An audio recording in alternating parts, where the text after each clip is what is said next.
พิญญาสนุกไหมคะ สนุกไหมคะ สนุกไหมลูก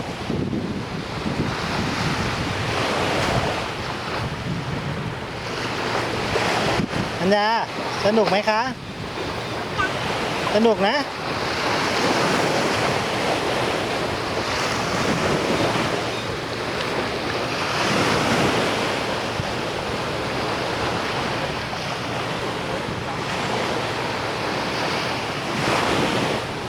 พิญญาบ๊ายบายหน่อย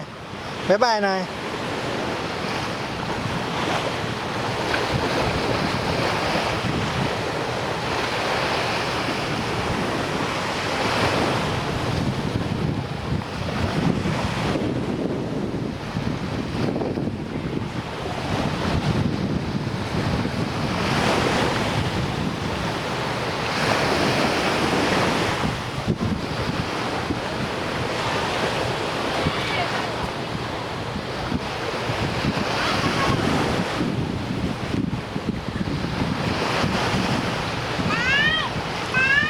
มา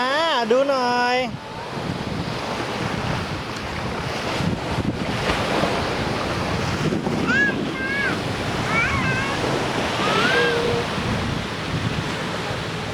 เป็นไงครับ